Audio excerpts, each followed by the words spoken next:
by 100 bomodi na ene wo mu nkosi nkonwa nkasasia wodo pi wo ho no masase no efo pa enti kwakwaje ode na bibia nkonkan emfa emma ohwehwe wo machi akwan tema community 25 wo mu ni goodness filling station no ene di ene mo hwe hotlines no 0555 229909 0555 229909 0556 800 272 na fe woni Benji Estate 4 akasa onga chicken tablet no ene yede ye aduane ama yate aduane ne dankase ne wo ye oba na fa onga enu aduane a mesrewo wa waste time pa kope bi na efato aduane me ma taste no eye soro nkokora ya ebetumi akasen ama na ye nyumako wen madaroma ena nwumre no nsia kase boyi wo mo afa ehwoka na ensam wode ba ne de mu akotene ebi ne se wo manfo a wo mo te kwawu afran plains ewo epoemante wo mo se no wo mo suru gujam wo mo do mo na de ntia ede ba sansu ena so for hwe ba mo samsu wo mega ne mu ede atudwa wo chem se ahemfo ntokwa no mu bie no enam so mabambo ho nsem no eya tofem ewo memu emranimu ni akotwa mpawo en wode atudwa se emrahye bedwamo achia mehene wabu enhyehya awodo bi so se article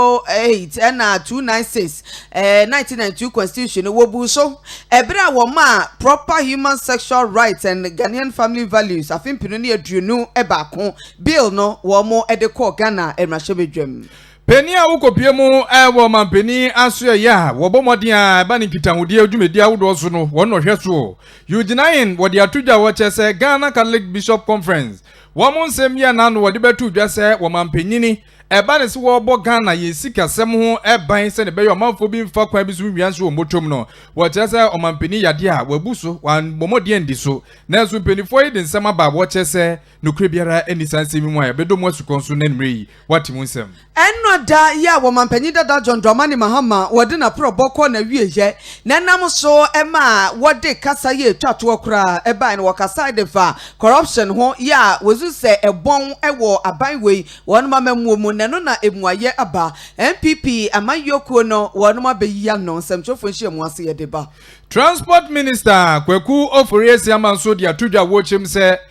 keta ene ne mpotem port bi a wo mo yeso wo meye dia mo no wo chese wo mo bebe hyase na wo mo ba be ni faces asika wo mehia no 600 million dollars emusamzo enumri ekagasion ensem ni bi kan we yaboabo ni nyina no de somo akaisa enwumre no nsia bremu kase ebo ne de bay join yesasia version 1 FM ye Facebook page o kase ebo na etwago live wo ho no menti sama wodo de bremu no udu wano mu a o comment no fagu ho ema ye ansa na ye de kase ebo no be kwa wiye no ye bekenkan mo nkra de nyina ede amamo mo akenkan fo enwumre eyeme Nana ya YEBOAH mene Nana ASARE BARIMA Mwadaruma yenye brakase boni cheche mwankasa enie wamafo ya wanomote kwawu afran place wo epoemantemo wamu chese sese no wamu wohano mu a no wamu yamu ahye womo wamu namkura no wamu wamu akasa sunsumu a no wamu abobirim ni nyina no yese wamu chese sese no wasa kunkum koso ewmpotemo a wamu dwen wa wamu ntiase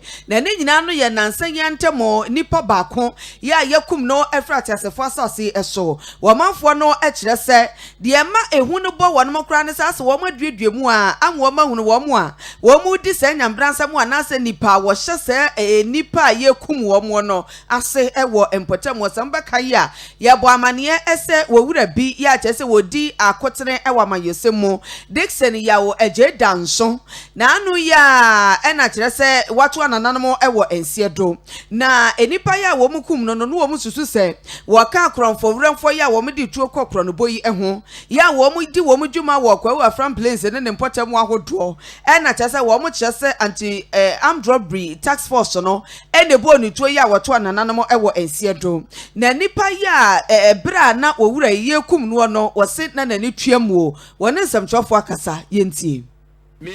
minua yawaje Dixon obia ni mra friend yawaje kumfa ya nipa nan ene yegina panto yademu ho mari yademu ani edi nkomo efa ya manyo semo na ball 1124 anopa na first point 2 abako the second ne be ban ye wa ne mpanifo bi mrante miensa e ban na ombe chia en to om chia pe na omde om nsa to ne kom se omra na omisa na asem nti ona ono so di om achi koye nti a chire no obi frame se wadam fran ni gina ono ya che no nti we ona menyi ni mo minim ne waye nti e be che no de kodu awia mu ko na anwumre kuno nti oda don kokro mo chire na om she ito black t-shirt black and I'm you shirt tra na ba ko she nika na om gita Toyota Heroes black color ya lan se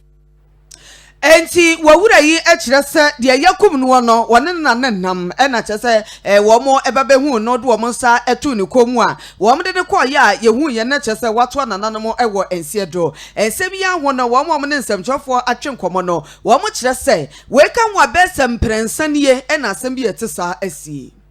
ya bana se ama ye okro ni mono boys ni nyina da oteke no asore be gina odan no kaka to ya no so se na upie kaka obekọ na so adanfo so on so choko one side on so gina kwa ho tia ya emu ama ye pa issues ne start ye no e robbery cases no ya na etiatia mu se aban emeboan na ye nim se police for there o chi ne pa e ko dinasem e wo court na ye dinasem bi no wodi fo na asotwe bia wo ho bia no na e di ama no sa operation there em se e different kakra nti ama echifo eni me aka say afan place nyina ehu abo bia ye ku boy no aboy ba ko no de ko si ne yira wo ba no aye bo no 20 no ama che se dro nwumira na kwese ehu bia ba akronforenfo ha yende edikan me ameka say kura me part emre bi am robbers attack me ansa no ombe take first one and ombe take second one ekumu nipa enu achi no esu ya say sa de na aban emoye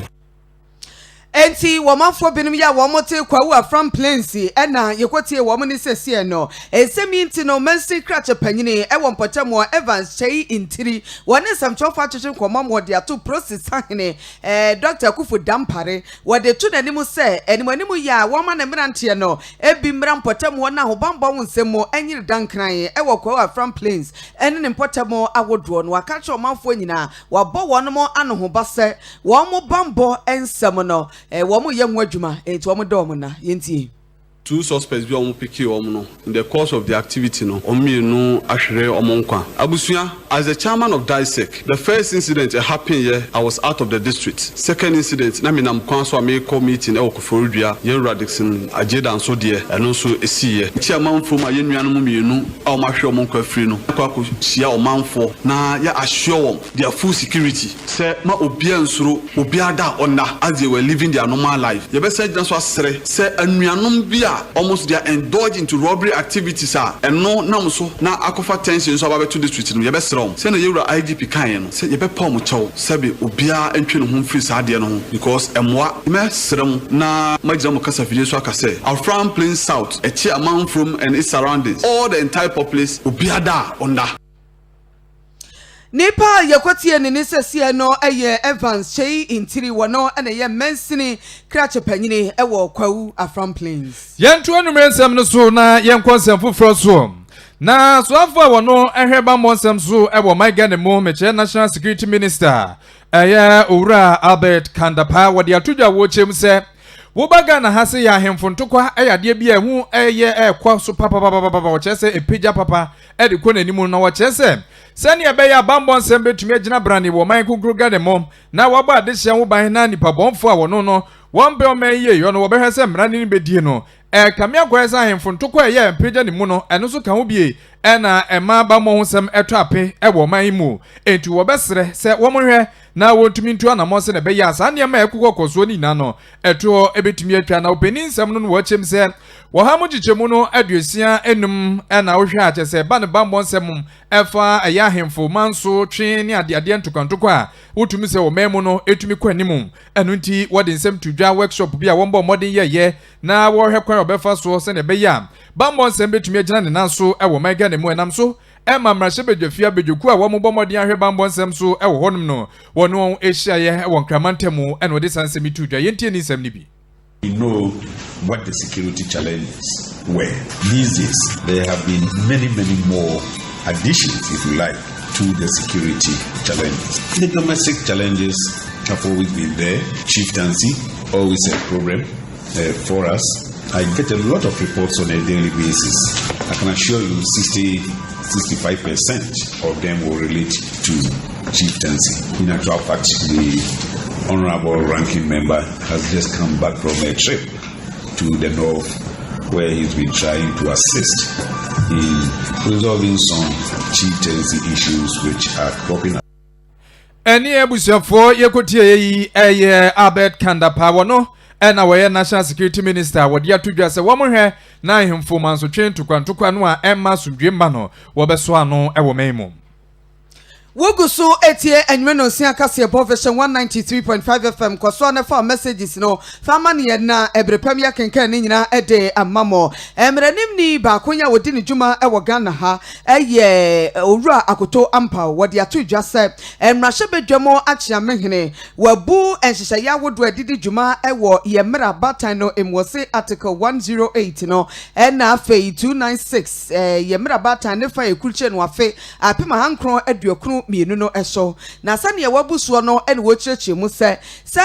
ya emrahye bedwam achia mehene emma kwan sɛ proper human sexual rights and Ghanaian family values afimpi no ne adueno baako bill no wo mo fa nkɔto emrahye bedwam ye no eye ankrankra emrahye bedwafo wo mo adwene mopɔ ne wo mo tiri mopɔ ene ka ho bi mo wo mo kruche digu nkrata so kɔ emrahye bedwam no amfa kwan papa wo senka etumi efa so wo de sanse mo nyina kɔto edwa na ye nkonnwasie ya edikan kura ya emrahye bedwam wo kɔ wo no ma bedwako ya wo mo hwɛ emra ne amamra edwumadie wo nsam so wo mo si hu nkonnwa wo mo eje Ghanafo adwene titu ne ekohodoɔ ya wo mo de wo mo nkrata akwakodan committee no a ne nyina no efa enhyehyɛye anase bill bia emrahye bedwafo bi no mo aka won ho abom ede akoto emrahye bedwam a wo mo hwɛ ni mo se ekwan ba mu a yanyi ntum na emeye mra na ne nyina no efa LGBTQI+ wo mo dwumadie ho ema ne ema ya wo fa won fefo ene mema wo mo fa won fefo ena etra kura firi honom a obi wo honom kura no a wo si table ya meti hui wo bewa no ya kyese wone ne beda obi a ewo ne de yesa ne etie wo mo ne eka plus fo no ho na eno no enwonsam na ekoko pie mu wo mrahye bedwam a ba ye ma constitutional committee no wo mo yese wo manfonfa wo mo adwene emra enti enne wo mo setena ye dikan no wo mo a ede wo mo memoranda ekoye no ena yetie wo mo anum asem honom ena lawyer akoto ampa wo de sansem wo nyina ede kwakwato edwa en wo kire se emra no ese ni pefe wo hwe article 108 no emu a wo mo akire se bill bia ase yude kwakopie mu wo mrahye bedwam no ho wo bo anampokura no ebe kwakoba se ebe hafoto ye betabri sikade awura mu de ho hyehyɛ ne ate no eni kwan se wo no mo ede ekoto emrahye bedwam de edi kan kora enti ne wo cheche articles de nyina mu sɛdeɛ emra esie enne enhyehyɛ a wosusu se emrahye bedwam achia mehne wabusuo ebra wo mo de sa bill we kokopie mu wo emrahye bedwam na se ye hye bill ya ye ka enho asem yi a emrahye bedwafo dodo na na afempokura na wo hye esom ahodo empanimfo a dodo na wo honom a wo mo de wo mo taye kire pa se bill no emeye mra esanse wo mo soso so se emema ne mema bewade na ma ne ma esoso ebefefa wo ho rough wo Ghana ha eti wo mo de wo mo taye kire na bill ni mu kura no kokoba se ebeye mra wo mu se sankrofo no wo mo se so ase ne LGBTQI+ fo no wo kwakira wo mo nsem kura de to baabi a wo kreti mi chew ana afi wo mo kobodwa data kwahia baabi a ye betimi ache wo mo ye do kokoto a ye betimi de watum amano ayeje na no nenne lawyer akoto ampa ogina bedwakuo nanim a wodi tu dwa no ana wo kire se de wo mo de ba ne de ebetimi aha dwene pa ya kire se de di kan no sa bill ne kura no nani kwan se ekokopiem wo mrahye bedwam yentie no. This is the force of, again, even if it is introduced in a manner laid down in the Constitution, but it is not, the provisions are not within the limits laid down in the Constitution. It is to that extent void.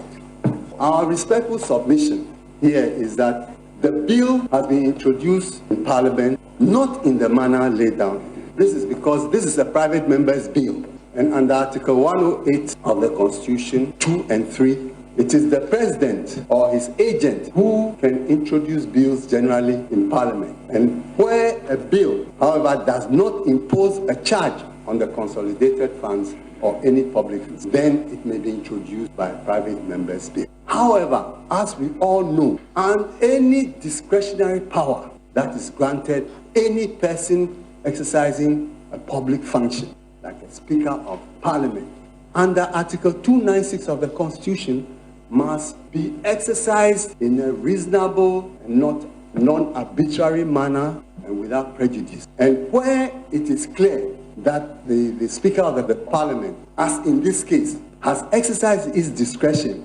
unreasonably by concluding that the bill does not impose a charge on the public funds, when it is obvious and palpable that the bill imposes a charge on the public funds. Lawyer Akoto Ampao amfanin sam no ensi honomu a wasan aka bitua so en what say sa bill no ayeka enwasem se si anokura no eye bill bia ekoba se ye gitu mebe ye mra ebetietia nkrofo fa wodie so pa e wo Ghana ha se a enya sem ketwa en what say wo hye eniema ya yakuru kire e wo bill no emu a ebeka nkrofo kasaboa ahye wo mo yam freedom of expression no ye beje free wo mo nsam en afa kura ampo no wo hye sania obia wane ho kwan ese wotimi edom ekuo bia ya wope eye right of association no eno krampo anwe ya ebeje ede afiri wo manfo no ensem na afi so enhehye ya obia ewo hono mo wo ho akwanya ese wotimi emma wo bone ho so ewo de wo ye bia mu na setene mo ekwankan no emra we eba na se bill no yegitu meye mra ebetumi etietia sanhehye ni nyina eso na afi kura no wo se ye beka nkrofo kasabwa wo mo yam se homosexuality wo mo ntimi nka ho asem biem na ne na wo man no na ye kwa ne sei enu nti kura na wo mo no wo mutia yentie.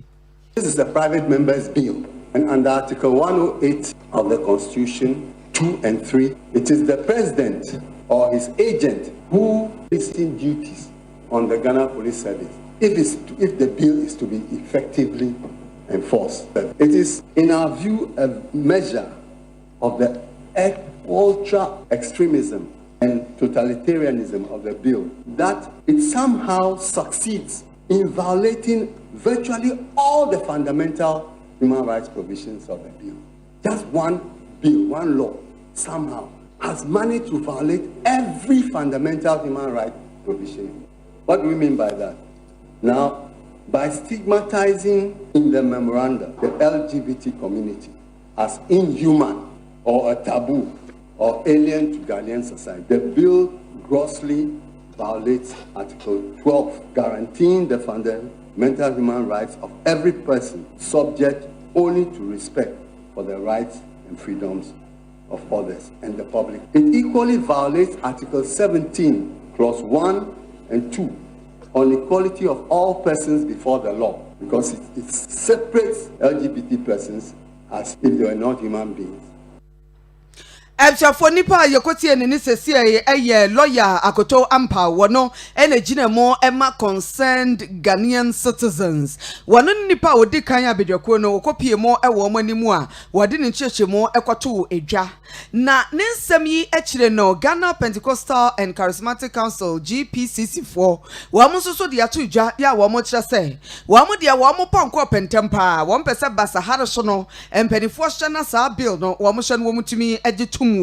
council na samu a wo mo kanyina no ene se ekokoba samrahwe bidwafo hye na wo mo agitum a wo mo de wo mo taye kire pa esan se ebebo Ghana ya mamre ye hyehye ye gidie ne niam ahodo nyina ya wo man no ye kuramu afrititi besi sabre no ebema ahye emukena ya yemfa ntwitwiri fo mo na se yengu nanimu ase na wo mo presentation nipa wo gina mo ekasa ye de mo mo eye kyerefo panyini e de ma Apostolic Church of Ghana Apostle Abraham Ofori Kuragu wono enegire mu ya wakasa ye edema wono mu a wono na samu a woka nyina no ejire kuo na nemu ene se wo motaye kire wo mo pese e bantentem so na sisa na yemani nyina ano.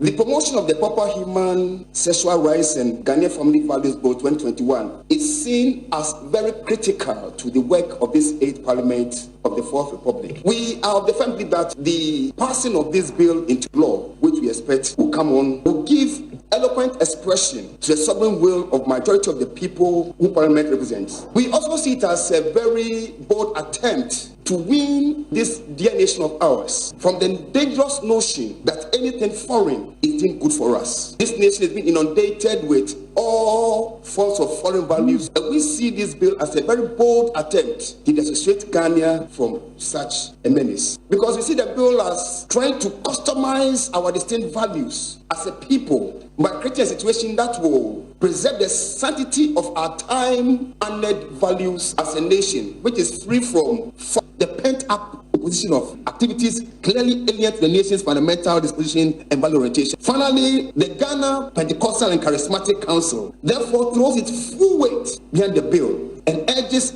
alacrity in the passing of this bill into law by the Honorable Parliament of Ghana. For Nipa, you quote in Nisa, where you try for Penny at the Apostolic Church of Ghana. Were no energy and Mokasa, Yadema, Ghana Pentecostal and Charismatic Council, no Apostle Abraham Oforikragu. Na and Sebia Wano, Executive Director at the Ghana Center for Democratic Development, CDD, and Wanosodia to Professor Henry Kwesi Prempe. What shall say? Ekobasa sa bill we no yekase chinchine twan say yempase ma emeye emra esan say Ghana for dodo na ata bill na chi a yeti eni kwanse yekase o nipa dodo na se yenye ni sei enti yenye ne saa wo chasa sa wo hye yemra bata no a yedibu wo man no a wo mo ahye de atumwa na se ewon hyehyɛ mu se enam se mpepi ni yenim se enipa dodo ya na mpepi wo mu nyina akɔfa se wo mu pe bibi nti no yedi bibi ato hono mu a enkonkoba se yenkɔfa de enipa ne pene mehye afoforo ya wo mu ye edom kuma anase wo mu ye minority group a ase wo mu de wo mu nikamafo nti no na ye am wo mu ho akyere wo mu enti no wo se wo hye constitution ni mu a ye wo fundamental human rights wo ho no nkrofo wo mu right wo Ghana ha enti mra ne wo ho no mu de na so nkrofo so wo mu right ani nyina no e wo se ye hwe ne ye ka ho asem na wo kyerɛkyerɛ mu se bill na kwabase ye paase emebe ye mra ebetietia LGBTQI+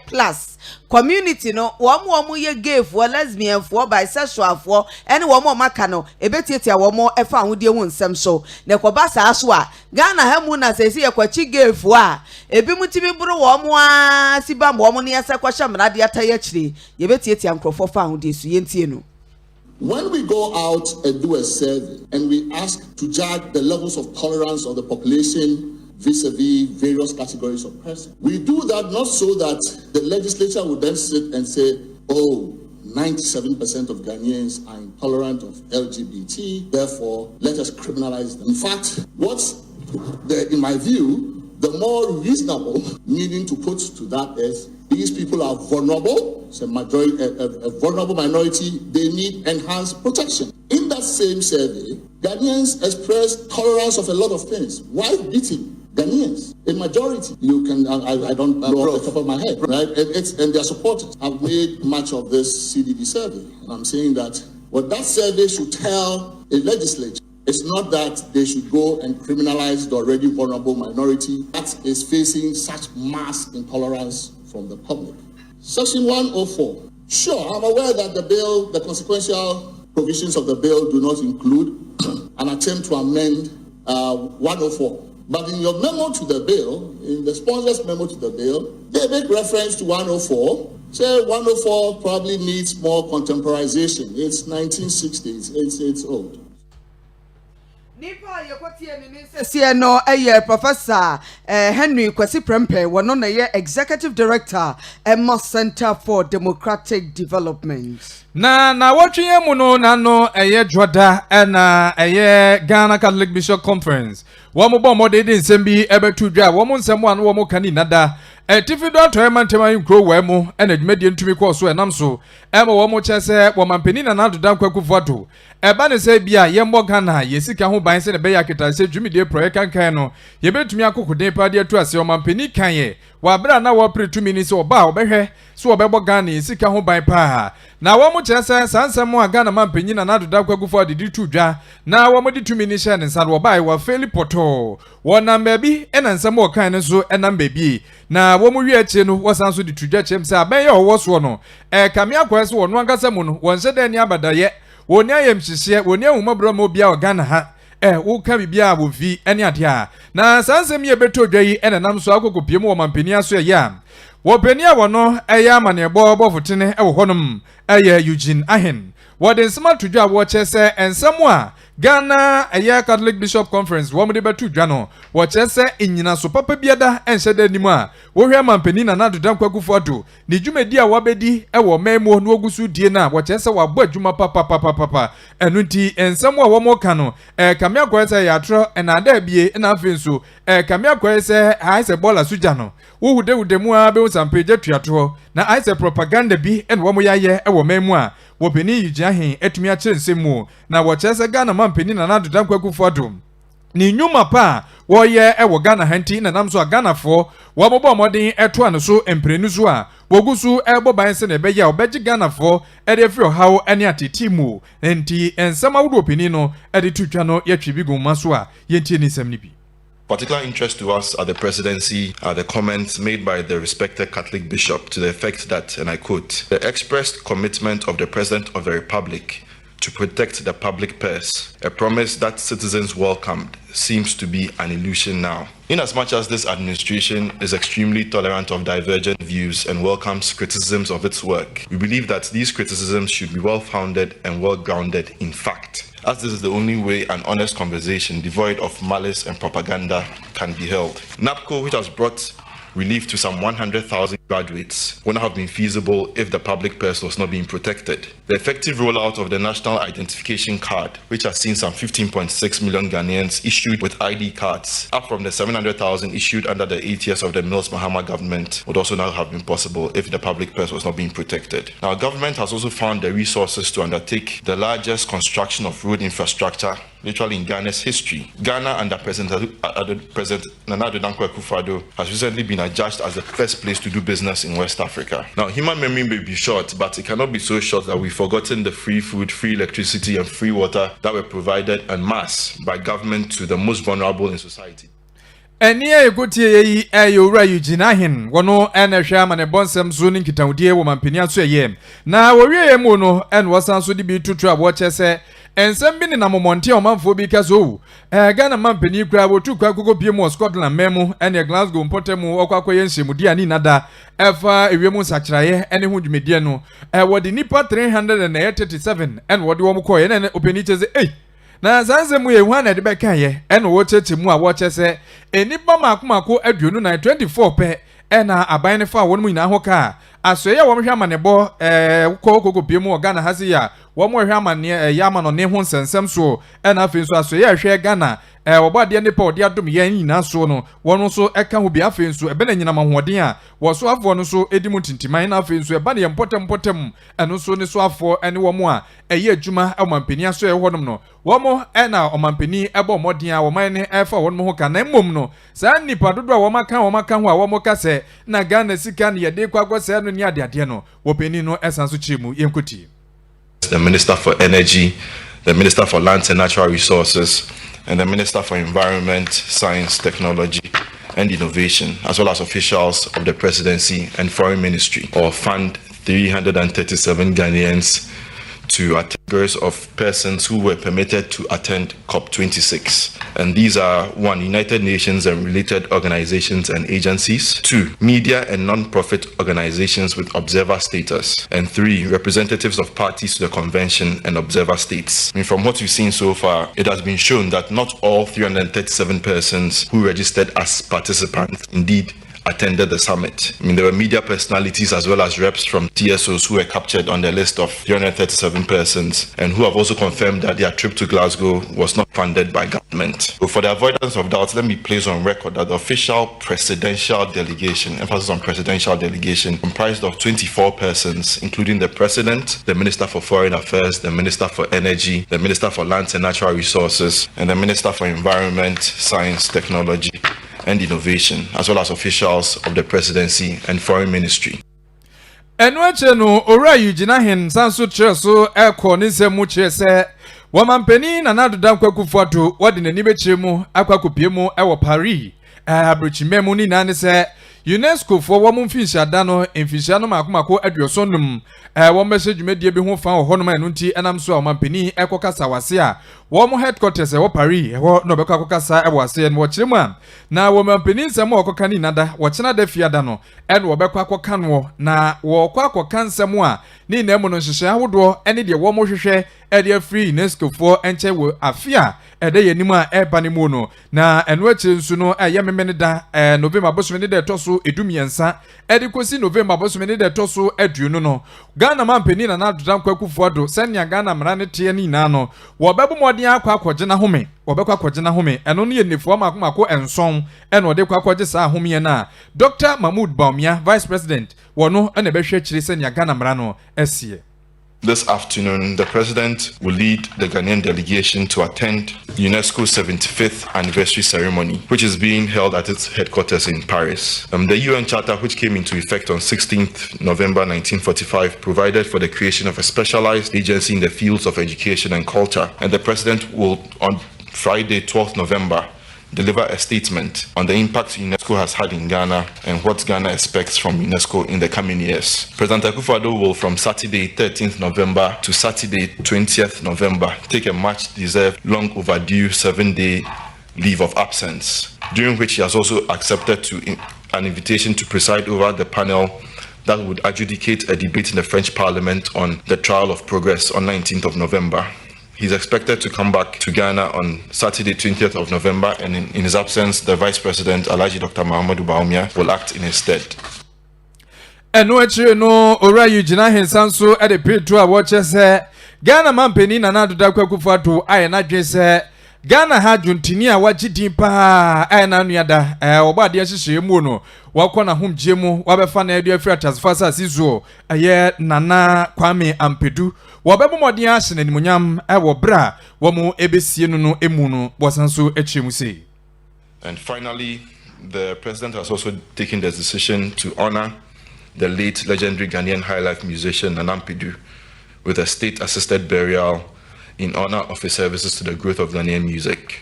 Now, this information will be duly communicated to the family of the late singer, and a befitting burial ceremony will be held for this noble son of Ghana.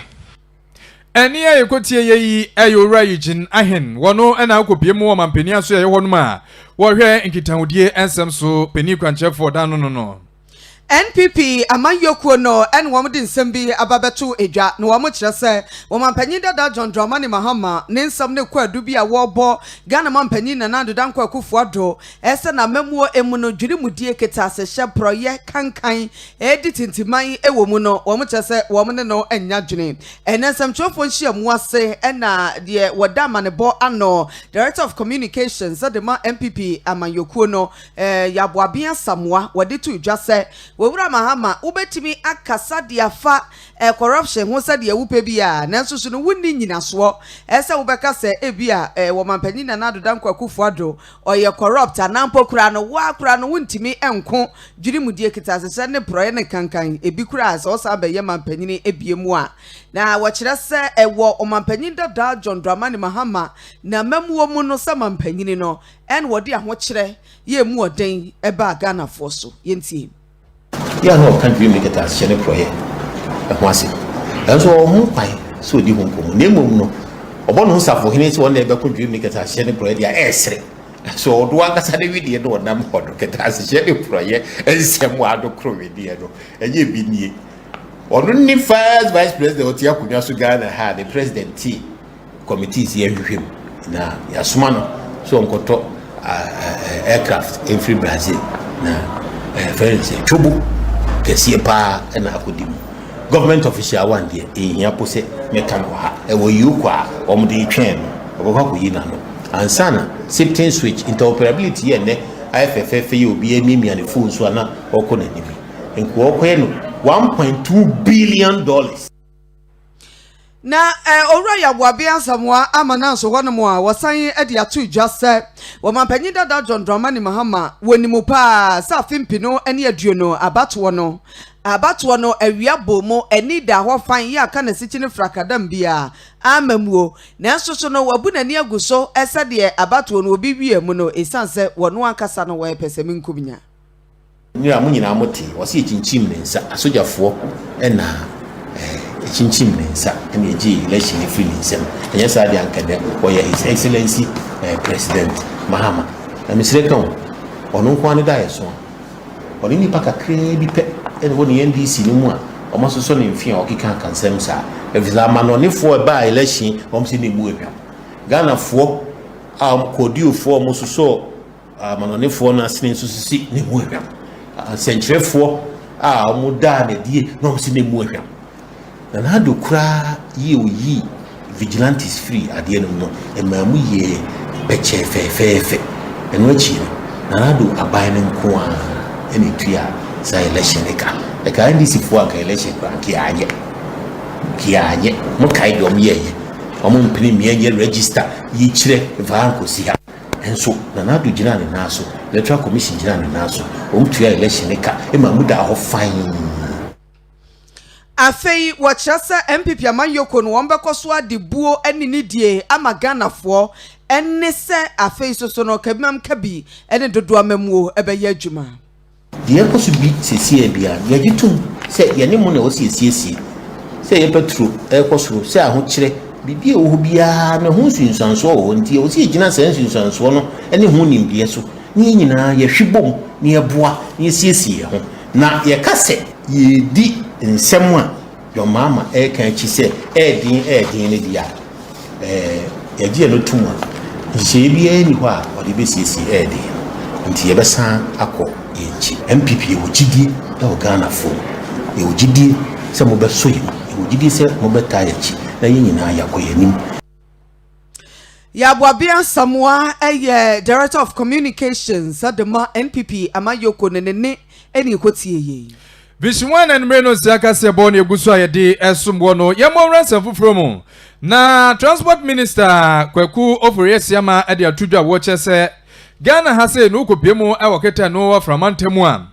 kamia kwese womampeni edi tuja wochese wobebu modin aboa maport etumi aba honum enti eno no keta habo na mampeni semo odi tuja bosha wodo wo hye omanfo wabra no obonto a wo campaign bremo na abato a ba beto no mu campaign hu nsem no eno odi kotu omanfo ni mo honum womampeni empese wobebu ni nsem so nti na wochese wodi ose de beyoyo se ne beya adisha waketa ni potem wom so benya so mfa so pa emenam so kra ma opa openi Dr. Aya Alexander Yaw adusei se wonye peni kwanchefo na keta port no ano na emuno enanam so a ye transport minister ye kwakwasi ama ade atodwa wochese womanfo yinada eni da wonso se obemode aye se adwumedie nanso sika wo mo hwe anim se wodi betumi dia hyemu no eye million opepe no eye ha ensia ewo eye dollar sika nmu a wochese eno ni sika wobetumi edi ayesa aye ketaport no na wochese empenifo atumi ahia adwenwen kwan wodo obefa so obetumi edi sa adwuma no na wo mode ni na bawie ya wo hwe anim se obetumi ahyase eno nti wochese wontumi wie ni na putupurumu na embom no wo mbechichim de edikan wo meye de tozumienu wo meye kopem so obewie ni na de amamfo no se ne beya wo mudumedi awodo wo so edie wo mo edi enema ifra broche bo man mu no so ni na mo no betumi akoso wano eno nti wo kire mu a wo chese wo fa edikan no first phase no multipurpose terminal ebewo mu na afenso ohwe commercial gate a eno so wo betumi control administration block na oil terminal ni na no ebewo mu a wode honsem edi atodwa wo chese ankran so wo momoa se ne beya se amampeni ani so ade hunu se obebo marketafo nso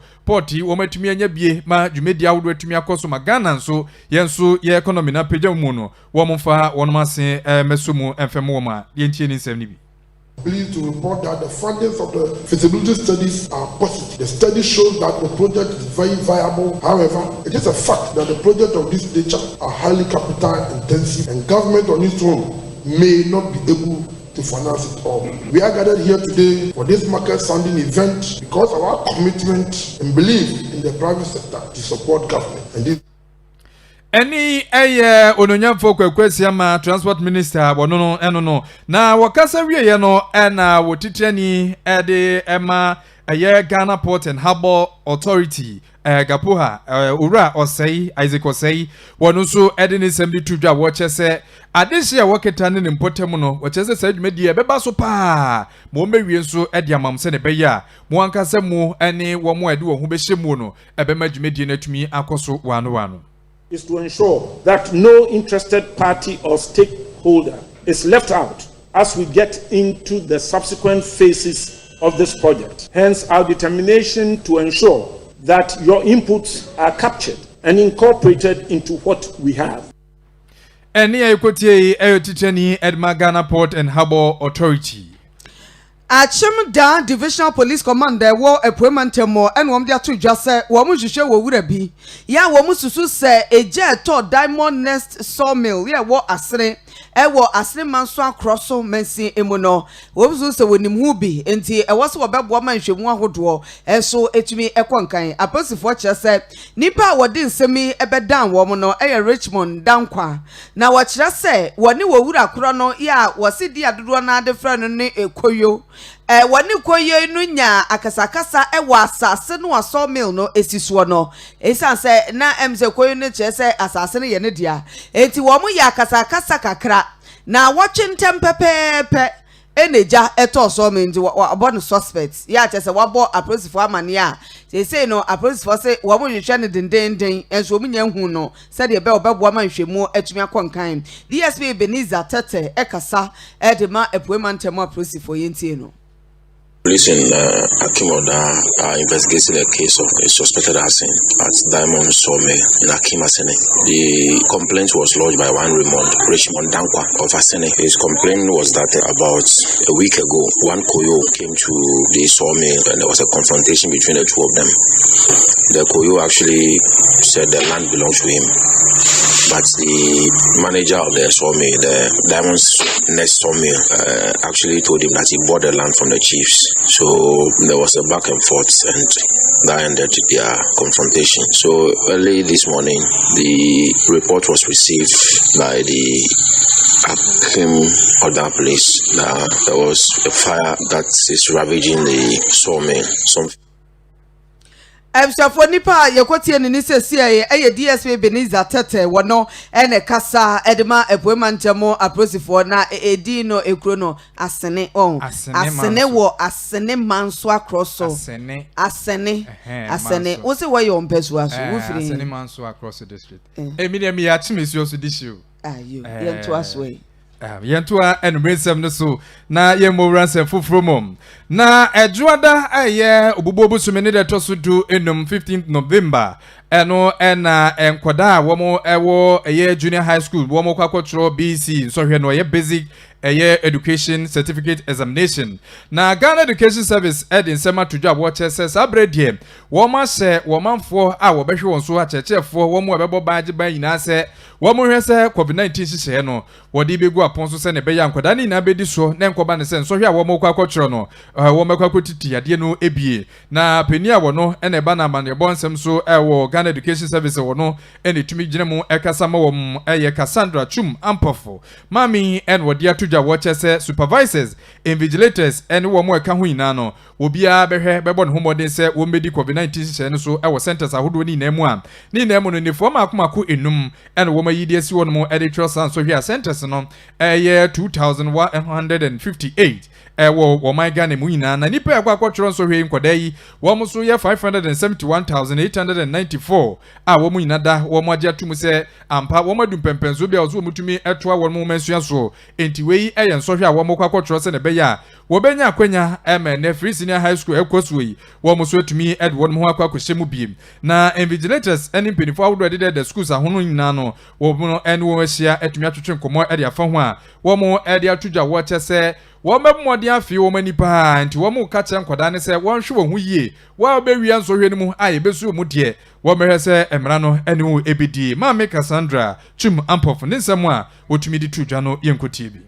ye ka se enye ni pesela no COVID employees COVID da ho awe for e kan hu bi onti exam center for no some that wo monsa in fact if it is COVID by last year bu chodi na what in publishing we provide hand sanitizers near the emergency if you have to be ni do mo da wo show mo so me sanitizer so be show mo mask at all times and na die ehia pa so bi ma ye kan ye ne se in so funny that then I choose in school because in name say as I say or choose school or the senior high school and no and so na ye this akwanyano e kache ye school for no near for no any general public me say na me adom no mo tro BC ni bia and school no mo choose no so ye the best successful enti eno no to wo mo tro wi ansa na wo mo school ba bia wo mo ko selecting ne ade no atumi akoso nti sese ne de wo mo de gu apon so amame Cassandra Chum Ampofo wono na wo bomodin akasama Ghana Education Service. Also for ya one share and one Indian some so wa Ghana House say Dr. Matthew Opoku Prempe and Wabo Ghana for nyina no hobase e hye ya dana kwemu se enyama hoden baby wo se wo mu timi tire mu ma kodru Ghana fa na nyina nkurutu ahodo ya wo mu ne enyama hoden no aban ne be hye se sa electrification projects no wo betimi aye ne nyina kama so afo no e hye se ebi wo hono mu a wono mu ache e wo ho na ne nyina no eye se ehu akade ya ebeboa amomadi djuma no enyamaye wodi sansem we nyina akoto udwa na ye nebre okopie mu wonra hwebedwam okoyi nsemisa godo ya nra hwebedwafo wono wo emano de edi kan no nra hwebedwani yo wonsa wo mu ado agiri abato mpeso asoro franka no dompre ebisa asoafo hwa ahone de wonsam so ese anya bia no ECG wo mu mfidie awodo bi ya ebeboa wo mu dwumadie mu ayesesese no ye gya no a epro ewo port no ewonsam no etesai wonim sasa mfidie ni bi wo hono mu a wo mu de beboa ma sai ye bema enkane akonkurase no eho dwumadie ni nyina ebetumi akonkan na no no wo ya no ya ne wo kyese mfidie no bi wo hono mu a aba na bi so wo hono mu a wo mu gusu ahwe ni mu se ebeba beka de wo hono ho a ebetumi ama wo mu de aye adwuma ne yentie no. My first follow-up, I'd like to find out from the minister why ECG all these while has left the said materials at the port without verification done. If the minister can apprise this house, and particularly also to tell Ghanaians if it makes economic sense that these items are still lying. The delays in the execution of the electrification project in the communities are as a result of the shortage of some key material, including stay equipment, stay wooden blocks, LV poles, etc. The ministry has taken delivery of some of these materials and will arrange for the release of same for installation works to resume at site. Na enwachi no mrasho dwani mu omanfo a wo mo tempane abato empesa so ewo etifie poemantem Lydia Akamvareba Lamisi wono so bisa soafo ye ohwe ahonede wonsam so ne se empesua awodo no ne empesua no so no ye wonkroto awodo bi wo no mu a wo mo so no ebesi na sum kabi kane akromu hu bi da eno so de ne wo mo ya fa hone no no wabona no ho ba se ewo mu sa de wonkrata so ayeye ni sesi a no areas no wano no ba bi owo no enka ho de na so won behwe na wo maye. I rise to ask the Minister for Energy when the following communities in the Timpani constituency will be connected to the national grid: Akara, Bulu PLC, Zansiribuluk, Tubong, Barwaka, and Kubra. Thank you, Mr. Speaker. Respectfully, Honorable Minister. Thank you, Honorable colleague. The communities mentioned as at today do not form part of any of the ongoing projects in the ministry. The communities have been noted and will be considered for connection to the national electricity grid in any subsequent electrification program approved by this House. Thank you, Honorable colleague. A contract abrogated, as you say, in 2016, I'm not privy to. But what I can assure you is I can work with you to see how we can include these communities in the next electrification program. Honorable colleague, I have admitted before you that it is not part of any of the ongoing projects, so it cannot be part of any of the phase. What I have assured you is that the next project to do with self-electrification.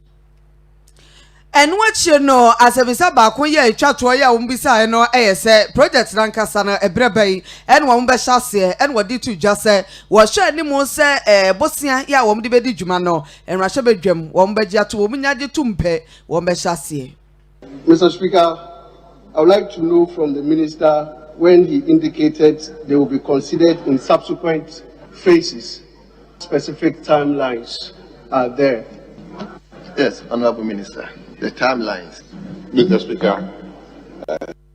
timelines are in the gift of this House approving the laws for such projects. And as soon as it's available, this House will be provided with the details, and your support will be needed to have it pass successfully for this project to continue. So for your share and one dear one some so ewa Ghana Dr. Mansi Opoku Prempe and amote say we yin someone no ewa Ghana and Mashebe Dream. Na yengo biemu ewa takrade eno atoye mantemu honum. Na ni nane se ena no se mebetoja wa Ghana ha ni nane se maami bia wono no yefra no Josephine Penny Mensa wode betuja so maami wanyem ene nipa bonfo bia china kwa kosie ene ho nsem kro no ba ko ba ya wote se enye no kre no eno nam so ma habot circuit court ekwa setra ewe ne day na wo mkoye no planned case management ho nsensem ekokode di wo ho no wo chese wo ma sanso etu asem no e de ahyeda December bosomene de toso edu enan ewo afempiemienu ne atunu ba kumu ene wo besanso atena asem no so ebiewa ho nsem no sa case management no eba ne mrema ni na ne se mra wo mo hye na proceedings atumi akoso no ho ene wo no matumi die ho nsem dia ba ni na mo no wo no matumi abo ho amane na wo kirema abema ho bra kwan se ne beya wo matumi atototo wo no no na anu ye bi esafata so wo mutumi yie no wo ma bomodia ayini na kama na wo matumi ato asem no so na me no kase de eye Josephine Penny Mensa de wo ma mani bill a wo no de wo honum na ni na mo no kwadru de aboni na ne se wo bomodia daada o man ni na wokuhwe eye section 251B no a Criminal Offences Act no a wasanso abomodin achocho niema de aba monteso ani na mo chese false news no krebia ni ma ni na mu no Criminal Offences Act no 208/1 no wode ho nsem ediapa e wo honum na wo moba modin koye kopie mo court no enwachi no lawyer ni a wo gire mu ediama no eye Philip Fifi Backman wono edinsem tudwa cheche mu a wo chese sabre wo monsa kankra ta bia esefata so wo monsa tumika na wo mutumi hwe mu ani na free kwadubofo no a wo bomodin ahwemu se ne beye beboa na wo matumi ahwe kwan ya obefa so na case management no atumi ahyase kama na no akire no ansa na wo matumi ahye trial ni na ase na ene judge antumi amba ni na se conference bia wo koye nti no antumi amba so yentie lawyer ni no ne nsema wo di tudwa no ebi. Today was for CMC as was stated the other time that prosecution have provided us with their documents, so disclosures, have been done by the prosecution. So we were coming for CMC, but unfortunately, the court could not sit because I hear there's a conference or something somewhere. So we have to take a date. So we've taken a date here. And the date is? Oh, we are coming on the 14th of December. Okay. 14th of December. Eni ekoti eye lawyer ni Edima Josephine Mensa takrade ba ono chese wo machina kwa kwesie no na ebe chire nsu no kwebie nim court nsem na namso lawyer ni Fifi Backman wodi atudwa no na enede nso kata 2022 qualifies ekoso no Ghana Black Stars won mo any Ethiopia wo mo de boani nyasem ketwa ewi achire no na jese de da you first half wo bomodin sheba kuma Ghana na akwa ba ku bia wono so ewo Ethiopia wonu so second half ni mo 72nd wonu so boche mania pawo na timi zampa aye hone hodrodro na no na akwa Ghana ti aze ye him kakra no age se woni South aye Africa bafana wo mo bomodin de pem so Ghana wo 10 point games makoma numa waboni na no 10 point no wo nanka ye hwe anim se nko betumi ane paso kra nanka ye da soro honum ankokọ ba ne santi ye hwe anim se kwasia da di anim no ene ye betumi akoso pa bafana waba bepie mu wo Cape Coast wo betumi ede sa adwumedi no atumi ahye so a ene dey ene adwumedi akensi ekoso wo memu no eno no Shafo ye jina we so nsama odo de be so mo se anime no nsia ka se bone ye de ni nyina esi aseda enkoma ye production team no wo mmode mo so ene na mo de kase yi ede ba ye kwabena esoma na kuokon ejina fidie na chi echinchim ni mfunuma ema ye voices na ye wono na bobo ye ena ye ko Facebook nso so a nana yawo ampedu wono ena de ye ko Facebook live no ema wo share wo brenenti mo messages mo fanche ye ntimi enkenkan yanso ebeje bre kai kasie ede mamwo midin ede nana ya YEBOAH mene nana ASARE BARIMA yedemonsi emamumo eniti